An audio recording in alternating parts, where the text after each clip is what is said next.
In 1994, the country's historic election was about the inclusion of every South African in determining the nation's future. 20 years later, South Africans go to the polls with somewhat different ambitions. With more than 25% of South Africans unemployed, people want a stronger economy and sustainable jobs. But getting them into jobs has become the biggest challenge for the current government. Political parties have wasted no time in grabbing the unemployment draw card, competing and campaigning furiously. They all claim to have the winning formula to address the growing scourge of unemployment and its effect on society. The ANC has ruled for the last 20 years, but recently the party has had to face a stagnating economy caused mainly by an international economic downturn. The swelling labour strife domestically has seen the government unable to prevent job losses, let alone create employment. It promises to create 6 million job opportunities through placements, internships and training.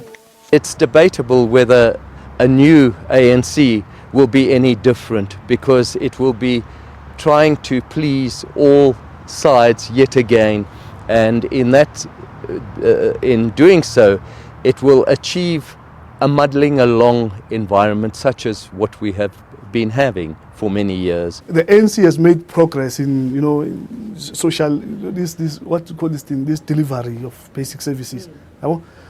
But it fizzles out quickly, because you deliver water. The next thing, the people can't pay for water, so you need to give them free basic water. The next thing, you can't maintain the infrastructure. There are water leakages, in communities. This side, people don't have water. The farmers want water. So, okay, now we've got a water problem. Okay, let's sort out the water problem. Next thing, electricity, ESCOM. You see, you cannot solve these problems piecemeal. You need to go to the root. The South African economy simply is not geared to create a substantial number of jobs. There are a number of reasons for that. One reason is that the skills levels in South Africa is simply inadequate to create more jobs. Another reason has to do with things like, for example, the environment that's not very, very attractive for international investors and for local investors to invest in the South African economy. Another reason is that the infrastructure in South Africa is not up to stronger economic growth. And very importantly, we've got some uncertainty as far as policy is concerned in South Africa. According to the latest World Economic Forum Global Risk Report, South Africa has the third highest unemployment rate in the world. People are saying, no, these 18-year-olds that get out of matric must get jobs. What type of a society are we building here? 18-year-old going to a job. What we need to be saying is that the 18-year-old must get tertiary education. AGANG SA entered the political space and was soon embroiled in controversy. It says transforming the education system will not only create jobs, but quality jobs. The generation of small business activity and the need to somehow break down the monopolistic nature of the South African economy, which I think has been inhibiting the resilience that is needed to create jobs in this country. That is one of the specific contributions in the AGANG manifesto that seemed to talk a lot of sense. The Democratic Alliance is the biggest opposition party. Its approach appears to be more economically theoretical. It believes in nipping the unemployment problem in the bud.